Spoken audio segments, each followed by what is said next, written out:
الحمد لله رب العالمين والصلاة والسلام على من لا نبي بعده أما بعد فأعوذ بالله من الشيطان الرجيم بسم الله الرحمن الرحيم ولقد علمتم الذين اعتدوا منكم في السبت فقلنا لهم كونوا قردة خاسئين فجعلناها نكالا لما بين يديها وما خلفها وموعظة للمتقين صدق الله العظيم۔ نہایت ہی قابل قدر مسلمان بھائیوں، بزرگوں، گھروں میں سننے والے میرے مسلمان بھائیوں اور میری بہنوں، السلام علیکم ورحمۃ اللہ وبرکاتہ۔ آپ حضرات کے سامنے یہ سورہ بقرہ پہلا پارہ، اس کی آیت نمبر 65 اور 66، 65 اور 66 تلاوت کی ہے۔ رب العالمین سے دعا ہے کہ اللہ تعالیٰ ان کے متعلق سے بات کہنے کی توفیق عطا فرمائے، اور رب العالمین ہم سب مسلمانوں کو صحیح معنوں میں دین اسلام کی سمجھ اور اس کے اوپر عمل کی توفیق عطا فرمائے۔ ان آیتوں کے اندر جو میں نے ابھی آپ کے سامنے تلاوت کی ہیں، اس میں بنی اسرائیل کے اوپر ایک عذاب آیا تھا اللہ تعالیٰ کے حکم کی خلاف ورزی اور نافرمانی کی وجہ سے۔ اس کا ذکر یہاں پر پہلے جتنی بھی اہل کتاب، جو بھی کتاب کو ماننے والے ہیں، آسمانی کتابوں کو ماننے والے، ان کے 3 بڑے گروہ ہیں، یہودی ہیں، عیسائی اور مسلمان۔ ہر ایک کے لیے اللہ تعالیٰ نے ان کی عبادت کے لیے ایک دن کو مختص کیا تھا، خاص کیا۔ جس طرح یہودیوں کے لیے ہفتے کا دن، عیسائیوں کے لیے اتوار کا دن اور مسلمانوں کے لیے جمعہ کا دن، یہ اللہ تعالیٰ نے ان کے لیے مخصوص کیا۔ اب یہودی جو تھے ان کے لیے ہفتے کا دن بڑا دن تھا، تو اس دن ان سے کہا گیا تھا کہ اس دن کو خاص اللہ کی عبادت کے لیے مختص کرو۔ اس میں شکار وغیرہ سے منع کر دیا، مچھلی کا شکار جو تھا، تو اس شکار سے منع کیا۔ لیکن یہ واقعہ یہاں پر جس کا ذکر ہے، یہ واقعہ حضرت داؤد علیہ السلام کے زمانے کا ہے، اور ایلا نامی ایک بستی تھی جو دریا کے سائڈ پر تھی، اور تقریباً اس میں 70,000 بنی اسرائیل جو تھے تقریباً رہتے تھے اس بستی کے اندر۔ تو اللہ تعالیٰ نے ان کے اوپر ہفتے کے دن مچھلی کا شکار ممنوع قرار دیا، تو اللہ رب العالمین کی طرف سے آزمائش تھی، ٹیسٹ تھا۔ تو آزمائش بھی ایسی کہ ہفتے کا دن ہوتا تو سمندر سے مچھلیاں باہر نکل کے آ جاتی، اتنی کثیر تعداد میں ہوتی۔ مفسرین نے یہاں تک لکھا کہ وہ پانی جو نیچے ہوتا وہ پانی نظر نہیں آتا تھا، اتنی زیادہ مقدار میں یہ مچھلی، اور باقی جو دن تھے اس میں مچھلی نظر نہیں آتی تھی، باقی دنوں میں دکھتی بھی نہیں۔ تو اب انہوں نے بنی اسرائیل ایک ہیلا کیا، بہانہ کیا کہ بھائی دیکھو اب باقی دنوں میں مچھلی نہیں ہے اور ہفتے کا دن ہے، اتنی بڑی تعداد میں مچھلی ہے، کچھ نہ کچھ تو ہونا چاہیے، شکار تو ہونا چاہیے، چلو آج نہیں تو کوئی دوسرا راستہ نکالیں اس کے لیے۔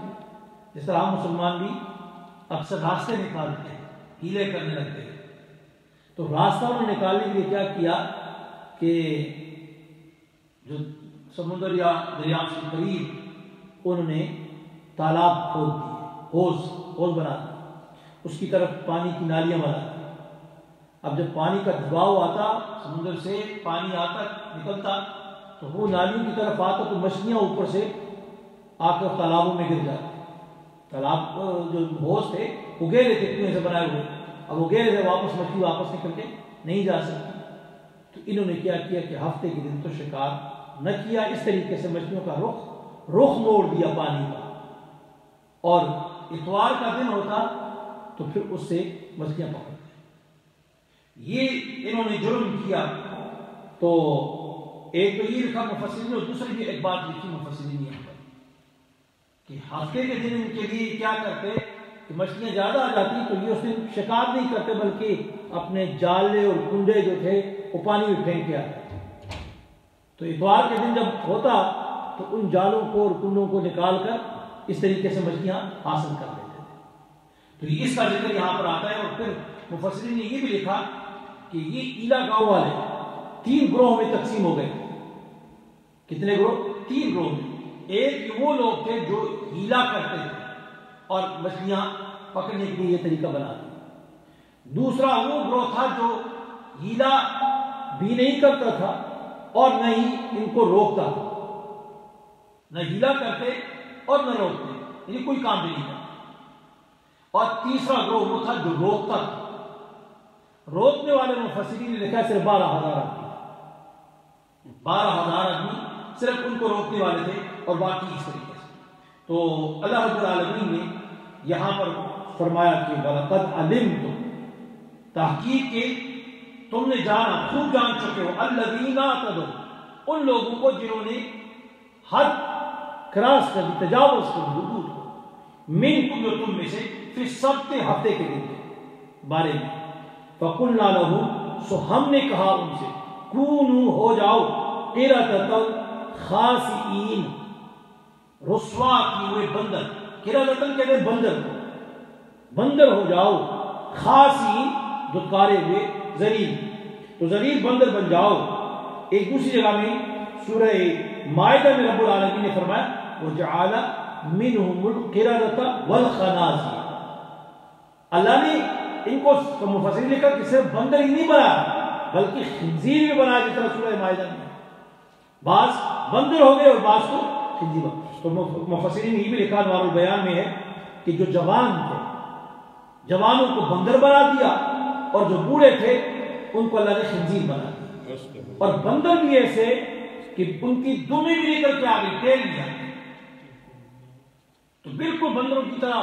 تو یہ ایک دوسرے کی طرف دیکھتے اور مسکراتے اور ہنستے تھے. اور مفسرین نے حضرت ابن عباس رضی اللہ عنہ کے حوالے سے انوار البیان میں یہ قول نقل کیا ہے کہ یہ 3 دن سے زیادہ یہ لوگ نہیں رہے، 3 دن تک رہے. اور 3 دن انہوں نے نہ کچھ کھایا اور نہ کچھ پیا، اور 3 دن کے بعد یہ لوگ کیا ہے، یہ مر گئے. ان کی آگے کوئی نسل نہیں چلی. یہ جو موجودہ بندر اور یہ خنزیر ہیں، بعض لوگ یہ کہتے ہیں کہ یہ ان کی نسل میں سے ہے. ایسی کوئی بات نہیں ہے، کیونکہ جن کے اوپر اللہ کی طرف سے یہ عذاب تھا، اور عذاب سے جو متاثر لوگ تھے اس کو عذاب کو اللہ تعالیٰ لمبا عرصہ تک نہیں رکھا، اس کی ایک نعمت ہوتی ہے. تو یہ بھی کیا ہے، 3 دن تک ان کو زندہ رکھا، باقی رکھا، اس کے بعد ختم. کوئی انسان کیا ہے، بندر جو ہے اس میں سے باقی نہیں رہا. سابقہ امتوں میں مفسرین نے لکھا کہ اللہ کی طرف سے مختلف قسم کے عذاب ہیں. مسخ عذاب یعنی چہروں کی تبدیلی کا، بندر بن جانا، خنزیر بن جانا، اور جس طریقے سے مسخ ہو جاتی ہے اس شریعت میں. تو یہ عذاب آتے رہے، لیکن محمد صلی اللہ علیہ وسلم کی امت اس سے ابھی تک بچی ہوئی ہے. لیکن قیامت کے قریب زمانے میں یہ عذاب اللہ کی طرف سے آئے گا. یہ عذاب امت کی لوگوں کی کیا ہے، چہرے کیا ہے، یہ مسخ ہوں گے. جس طرح بخاری اور دوسری روایات میں سے یہ معلوم ہوتا ہے، مفسرین نے لکھا ہے کہ یہ کیا ہے، قیامت کے قریب زمانے میں یہ چیز ہوگی. اللہ تعالیٰ سب کی حفاظت فرمائے. تو فجعلنا، اللہ تعالیٰ فرماتے ہیں فجعلناها نکالا لما بین یدیہا، سو ہم نے اس کو بنایا. فجعلناها، اس کو یعنی کس کو، 2 ہاتھ کی زمین 2 طرف ہے. مفسرین فرمایا 2 معنی کیے. ایک معنی تو یہ کیا کہ اس بستی والوں کو بنایا، اور دوسرا فرمایا فجعلناها، یہ جو سزا تھی، جو مسخ، چہروں کا مسخ ہونا، یہ جو سزا تھی، پنشمنٹ تھی، اس کو بنایا. کیا بنایا؟ نکالن، عبرت، سبق حاصل کرنے کے لیے کیا بنایا؟ عبرت بنایا. لما بین یدیہا، ان لوگوں کے لیے جو وہاں تھے، وما خلفہا، اور جو پیچھے آنے والے تھے. مفسرین نے فرمایا لما بین یدیہا، اس سے کون مرادی؟ فرمایا وہ لوگ مرادی کہ جو اس بستی کے آس پاس قرب و جوار میں جتنے لوگ تھے ان کے لیے عبرت بنایا کہ دیکھو کہ ان لوگوں نے اللہ کے حکم کی نافرمانی کی تو ان کے اوپر کیا آ گیا؟ یہ عذاب آیا، یہ سزا ملی کہ اللہ تعالیٰ نے ان کی شکلوں کو بدل دیا۔ اگر تم بھی اللہ کی آیات، اللہ کے احکام کو نہیں مانو گے اور اللہ کے حکم کی خلاف ورزی کرو گے تو تمہاری شکلوں کو بھی اس طریقے سے بدل دیا جائے گا۔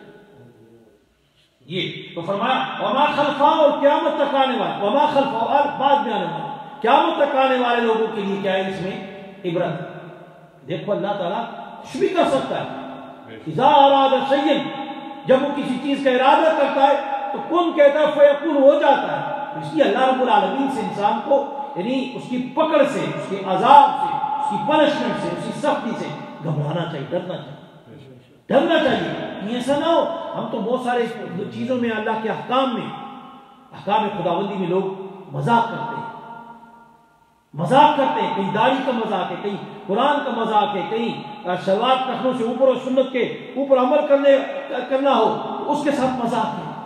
لوگ دین کے معاملات کے اندر سنت کے اوپر اللہ کے احکام کے ساتھ مذاق کرتے ہوئے شرماتے نہیں، گھبراتے نہیں، ڈرتے نہیں ہیں۔ اللہ رب العالمین کی پکڑ جو ہے وہ بڑی سخت ہے۔ وہ دیکھ لیں یہ بنی اسرائیل کی شکلوں کو بدل کر دیا، مس کر کے رکھ دیا، مس کر کے رکھ دیا۔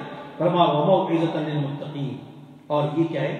نصیحت ہے ڈرنے والوں کی، موعظۃ للمتقین، جو پرہیزگار لوگ ہیں ان کے لیے نصیحت۔ مفسرین فرمایا یہ وہ ان لوگوں کے لیے جو ان کو روکا کرتے تھے، وہ متقی تھے، پرہیزگار تھے، ڈر رہے تھے اللہ کی عذاب سے، پکڑ سے ڈر رہے تھے، تو ان لوگوں کے لیے اتنی نصیحت۔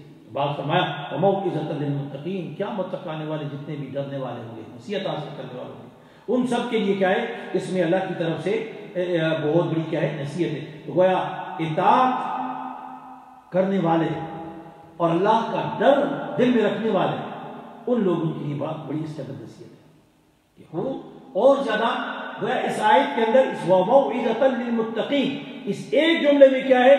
اس میں اللہ تعالیٰ نے اپنی عبادت اور پرہیزگاری کی ترغیب دی ہے، لوگوں کو رغبت دلائی ہے، ان کو انکریج کیا ہے، دیکھ لو نصیحت حاصل کر لو، عبرت حاصل کر لو۔ اس لیے میرے مسلمان بھائیوں، یہ قرآن کریم کی آیت ان دو جو آپ کے سامنے گزری اور بنی اسرائیل کا یہ واقعہ گزرا، اس میں ہمارے لیے سب سے بڑی نصیحت یہ ہے کہ اللہ تعالیٰ کے احکام کی پابندی کی جائے۔ نماز کا حکم ہے نماز پڑھی جائے، زکوٰۃ کا حکم ہے زکوٰۃ دی جائے، حج کا حکم ہے حج کیا جائے، روزے کا حکم ہے روزہ رکھا جائے، اللہ کے حکموں کی پابندی کرنی چاہیے۔ ایک دوسرا یہ کہ اللہ تعالیٰ کے احکامات کے ساتھ کوئی مذاق اور فن و جوک نہیں بنانا چاہیے۔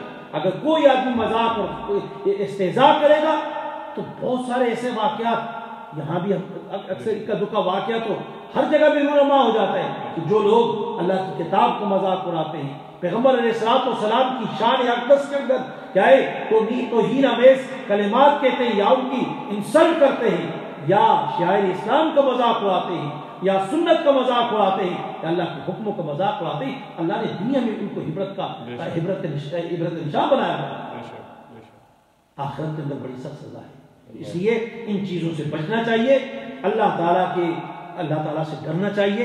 اللہ کا عذاب کسی وقت بھی آ سکتا ہے اور ایسا سخت عذاب کہ اللہ تعالیٰ کیا ہے ان کی شکلوں کو بھی بدل سکتا ہے۔ اس طرح یہ حدیث میں آپ کے سامنے گزری کہ نبی اکرم صلی اللہ علیہ وسلم کی امت تو ابھی تک بچی ہوئی ہے، لیکن قیامت کے قریب یہ کیا ہے نشانیوں میں سے ہے کہ اللہ تعالیٰ اس امت کی شکلوں کو بھی کیا ہے مسخ کی سزا جو ہے اللہ تعالیٰ سب کی حفاظت فرمائے۔